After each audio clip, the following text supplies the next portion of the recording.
नमस्कार, देश रोजाना में आपका स्वागत है। मैं आपके साथ जगन्नाथ गौतम। रात के 9 बज चुके हैं और वक्त है प्राइम टाइम का। आज प्राइम टाइम का हिस्सा जो खबरें बनी हैं उनमें मुख्य हैं प्रदेश और देश की सियासत की। सभी खबरों को विस्तार से जानने, लेकिन पहले नंबर पर सुर्खियां।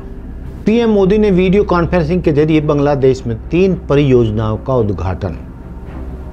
मराठा आरक्षण को लेकर कई शहरों में आंदोलन, सीएम शिंदे ने बुलाई सर्वदलीय बैठक। कैश फॉर क्वेरी मामले में 2 नवंबर को महुआ की पेशी, एथिक्स कमेटी के सवालों का देगी जवाब। बीजेपी की तेलंगाना कोर ग्रुप की बैठक, जेपी नड्डा, अमित शाह और बीएल संतोष समेत कई नेता हुए शामिल। राजस्थान में टिकट बंटवारे के बाद कांग्रेस में बवाल, बाड़मेर से लगे राहुल गांधी के खिलाफ नारे।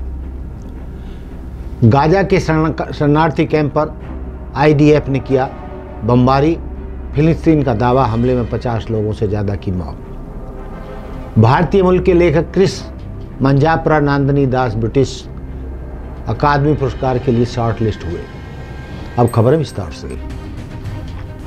हरियाणा में गब्बर यानी प्रदेश के गृह मंत्री और स्वास्थ्य मंत्री अनिल विज आजकल गुस्से और नाराजगी के मूड में हैं। वे मुख्यमंत्री कार्यालय के एक सीनियर ऑफिसर के दखल से खपा है। अब कयास लगाए जा रहे हैं कि उनकी ये तल्खी जल्द ही दूर हो जाएगी, क्योंकि करनाल में केंद्रीय गृह मंत्री अमित शाह आने वाले हैं। तो शायद अनिल विज अपनी बात अमित शाह के सामने रख दें। हालांकि विज की नाराजगी पार्टी हाईकमान तक तो पहुंची हुई है। अब माना यह जा रहा है कि अमित शाह इस पूरे मामले में हस्तक्षेप जरूर करेंगे, क्योंकि कई ऐसे मौके पहले भी आए हैं जब अनिल विज को केंद्रीय गृह मंत्री अमित शाह की थपकी मिल चुकी है। वैसे आपको ये भी बता दें कि अनिल विज को करनाल रैली का निमंत्रण एमएच के तरफ से भेजा गया है। गौरतलब है कि बीजेपी के चाणक्य कहे जाने वाले केंद्रीय गृह मंत्री और सहकारिता मंत्री अमित शाह 2 नवंबर को करनाल पहुंचेंगे। अंत्योदय सम्मेलन में प्रदेश भर से लगभग 30,000 पात्रों यानी लाभार्थियों को सम्मेलन में आमंत्रित किया गया है, जिन्हें सरकारी योजनाओं का लाभ मिल रहा है या दिया जा रहा है। तो वहीं उम्मीद लगाई जा रही है कि इस सम्मेलन में हजारों की संख्या में और लोग भी पहुंचेंगे। कार्यक्रम सरकारी है, लेकिन इसके बड़े सियासी मायने भी हैं, क्योंकि सरकार इस कार्यक्रम के जरिए अंत्योदय के लाभार्थियों के मन को टटोलना और बदलने की कोशिश करेगी। और अगर लाभार्थियों का अंतर्मन बदला तो फायदा 2024 के सियासी रण में दिखेगा।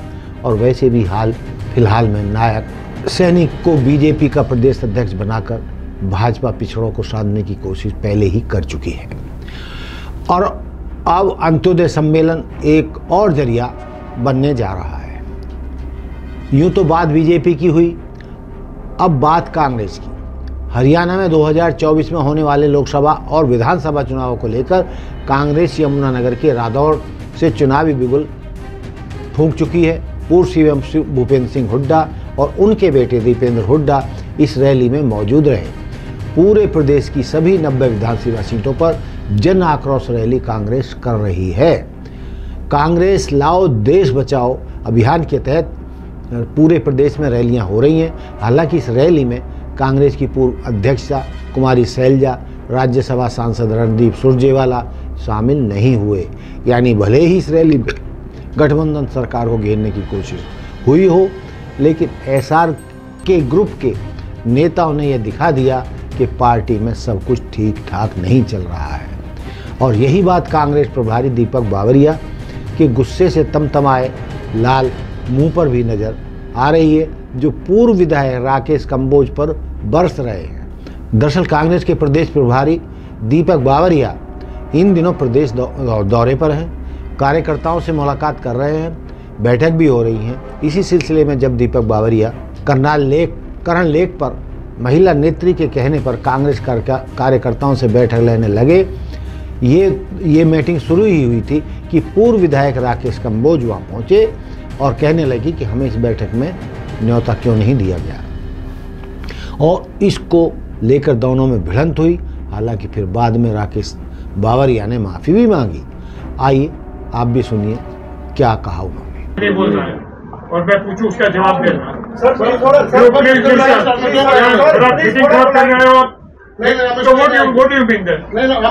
मैं इसको बताने के लिए आप मुझसे बात करें।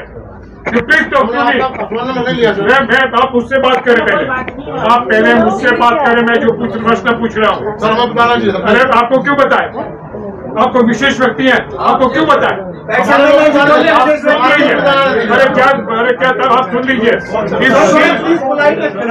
आप ये जो प्रकार से बात करते हैं आपका किसी का सुन लीजिए। ये सारे कांग्रेस के वर्कर हैं सर, थोड़ा पोलाइट रखेंगे। अरे कोई पोलाइट रखेंगे आके चिल्ला के सुन लीजिए। मैं जानता हूँ क्या मकसद से आप क्या कर रहे हैं। प्लीज नहीं सर, आप सुन लीजिए। सभी लोगों को समझ ले। Everybody must understand.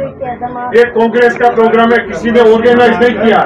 कल मैं आया था, परसों ये बहन मिली कि सर मैं प्रोग्राम ऑर्गेनाइज करना चाहती हूँ बहनों का। मैं कहता आ जाऊंगा। किसी कोई प्रोफेसर साहब ने रिलीजन बच्चे बीच में मत बोलना। आप कहना चाहेंगे फिर मैं सब पूरा करूंगा। बीच में जवाब देने की या करने की आदत छोड़ दीजिए। मैं फोन भी बात करिए। आप जो है जो कुछ भी कहना है बात में आपकी पूरी बात मैं सुनूंगा। समथिंग मैं जो कह रहा हूं पूरा सुन लीजिए। ये बहन ने कह दिया कि सर मैं करना चाहती हूँ तो मैंने कहा कि मैं आऊंगा। तो प्रोफेसर साहब ने मुझसे फोन किया कि हम करना चाहते हैं। मैं क्या जरूर से आऊंगा। आप करना कोई प्रोग्राम करना चाहते हैं, आपको तो पता था मैं यहाँ हूँ। आप वहाँ मीटिंग में फिर से बीच में बोले, आप हर जीवन के लिए योग्य है। बीच में क्यों बोलते हो? वो प्रोग्राम में आप आए थे, आप प्रोग्राम ऑर्गेनाइज करना चाहते थे, आप मुझसे बात कर लेते सर मैं करना चाहता। मुझसे बात नहीं करते तो इनसे कर देते। तो ये जो है यहाँ के इन्होंने प्रोग्राम किया तो वो जितने लोगों को पहचानते थे उसको बुला लिया। तो आप आके यहाँ आना चिल्ला शुरू कर दे कि हमको क्यों नहीं बुलाया? क्यों बुलाएंगे? ये कोई पदाधिकारी है, शहर की पदाधिकारी है, क्या उसकी दायित्व बनता है? ये शहर की पदाधिकारी है। तो यहाँ जो कोई भी कांग्रेस वर्कर जो कुछ भी प्रोग्राम करता है वो अपने साथ जिसको भी जोड़ना चाहता है तो वो जोड़े। और जो है सबका अधिकार है। आप भी इंदिरा जी के देना चाहते तो आप भी प्रोग्राम कर लेते, समय रहता। मैं भी आप कहना चाहता, मगर ये तरीका ठीक नहीं है। मेरे घर पे शादी है और मैं कहूँ कि मुझको न्योता नहीं मिला। ये तो पूरे कांग्रेस पार्टी का प्रोग्राम है, इंदिरा जी का और सरदार साहब का। ये ठीक बात देश की सियासत की।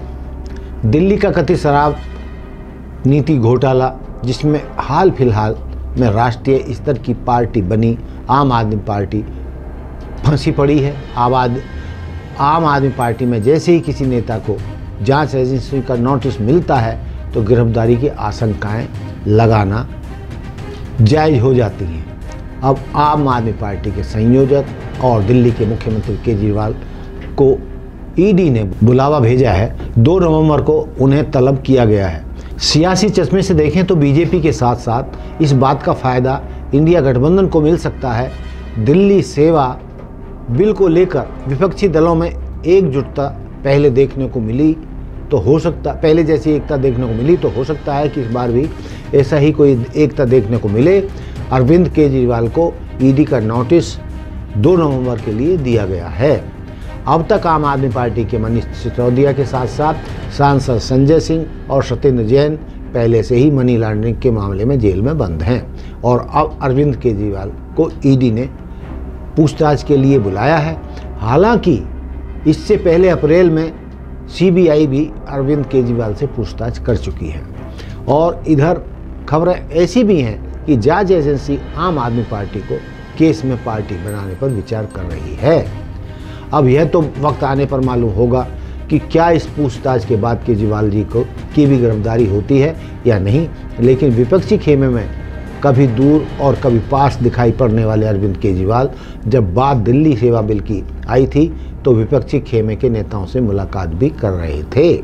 ज़्यादातर विपक्षी दलों के नेता अरविंद केजरीवाल के सपोर्ट को तैयार हो गए हैं। हालांकि कांग्रेस ने उसका साथ छोड़ दिया था। दिल्ली सेवा बिल पर भाजपा बहुमत के आगे एकजुट विपक्ष भी कुछ नहीं कर पाया। दिल्ली सेवा बिल का यह असर जरूर हुआ कि केजरीवाल भी झुके और इस मामले में वह कांग्रेस की अगुवाई वाले गठबंधन के साथ जाने को तैयार हो गए। जब तक कांग्रेस से खुलकर आने के लिए तैयार नहीं करवा लिया गया, हमेशा से अरविंद केजरीवाल अलग अलग रास्ते पर चलकर सियासत करते आए हैं। कभी उन्होंने हिंदुत्व से जुड़े मुद्दों को उठाकर बीजेपी के वोट बैंक में घुसपैठ की, तो वहीं सर्जिकल स्ट्राइक पर उनका स्टैंड कुछ अलग नजर आया था। विपक्ष से दूरी बनाकर चलने के बावजूद राष्ट्रपति और उपराष्ट्रपति चुनाव में विरोधी पक्ष की उम्मीदवार को ही वोट दे दिया। जैसे ईडी ने केजरीवाल को समन भेजा है, वैसे ही राहुल गांधी और सोनिया गांधी से भी पूछताछ हो चुकी है। तो ऐसे वहीं उद्धव ठाकरे और ममता बनर्जी के तो कई साथी नेता जेल की हवा भी खा चुके हैं। अब लग रहा है कि भाजपा के नेता अपनी रैलियों में यही कहेंगे कि पूरा विपक्ष भ्रष्ट है और इंडिया गठबंधन ऐसे भ्रष्ट नेताओं का झुंड है। तो लग रहा है कि निश्चित तौर से अरविंद केजरीवाल की मुश्किलें बीजेपी को फायदा पहुंचाने के साथ साथ इंडिया गठबंधन को भी मजबूत करेंगी। अब बात उस आग की जिसने पहले पूर्वोत्तर राज्य मणिपुर को जलाया और अब देश में एक राज्य हिंसा की आग में जल रहा है।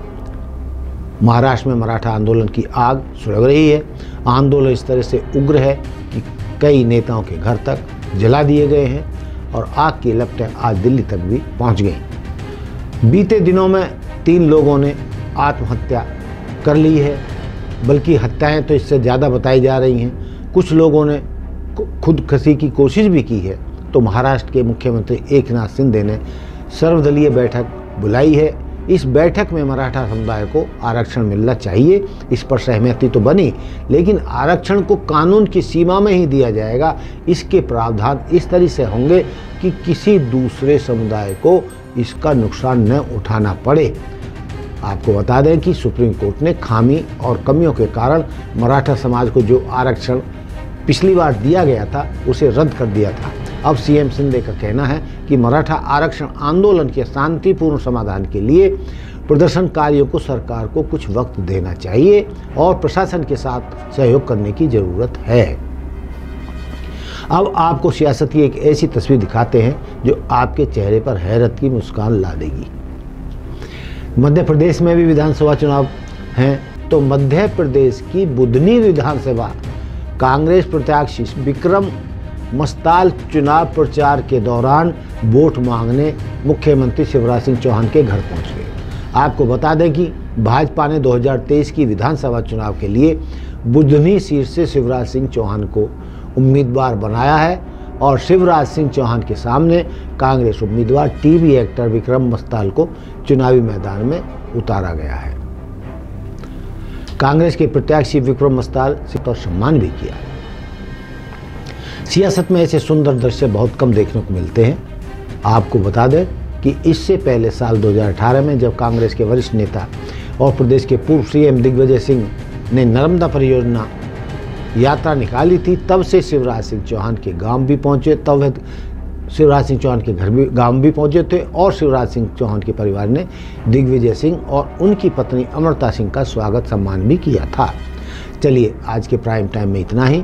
कल फिर मुलाकात होगी और बात होगी उन खबरों की, उन मुद्दों की जो रखते हैं आपसे सरोकार। हमारे साथ जुड़े रहने के लिए देखते रहिए देश रोजाना का यूट्यूब चैनल, सब्सक्राइब कीजिए। साथ ही देश रोजाना की खबरें सबसे पहले देखने के लिए प्रेस कीजिए बेल आइकन।